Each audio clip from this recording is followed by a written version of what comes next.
Chapter 31. We spent the rest of the weekend visiting with the members of our families that came in from out of town and Sunday evening. After everyone had headed home, I packed for our trip to Yuma the next day. I had put it off until after the holiday, but we needed to get it done. Besides, it was also serving as kind of a belated honeymoon for Devon and I, even if Gavin was going to be going with us. It wasn't as though we would be sharing a hotel room. Have you ever been there?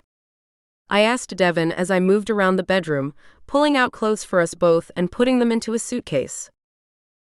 Nope. So you have no idea what to expect? Not really. It will be warmer, I know that much. Other than that, no idea. All right, I can deal with that. It didn't take me long to have everything we would need for a week packed, not that I thought we would be gone that long, but it was better to be prepared. I zipped the bag, and before I could grab the handle to pull it off the bed, Devon stepped in front of me and took it himself, lifting it easily. Where do you want it? He asked. I was going to put it next to the door so we can load up and go in the morning. All right. He carried the bag into the other room as if it weighed no more than the empty bag. I'd filled it, I knew better. I finished gathering our toiletries, added them to the overnight bag, carried that in, and set it on top of the suitcase. They're all done. I turned to face him.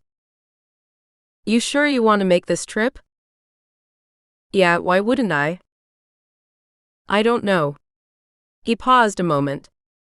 I kind of thought that after the last 2 trips, where you got hurt on both, you might be a little nervous about taking another. I hadn't thought about it that way. I sat down on one sofa, propping my feet up on the coffee table in front of it. I trust you and Gavin to keep me safe. I actually know Gavin. I didn't know Troy. The only reason I trusted him was because I assumed that Bill had sent him. I know better now. Devon sat beside me, tugging at my legs until I turned in my seat, draping my legs over his lap and lying against the arm of the couch. Are you sure? Yeah, I'm sure. I have a good feeling about this trip. It will be fun. I sighed as he picked up one bare foot and started kneading it, working some of the tension from my body as he did. I'm not looking forward to 6 hours in the car, but I'm looking forward to being there. I'm glad. He put one foot down in his lap and picked up the other. I plan to leave pretty early in the morning, but you can sleep in the car. Are we taking my car? No, Bill loaned us one of theirs. It's bigger and will haul more, plus it'll tow a trailer, should you decide to get something big enough to need it. I picked it up this afternoon, so we won't need to stop in the morning. Okay.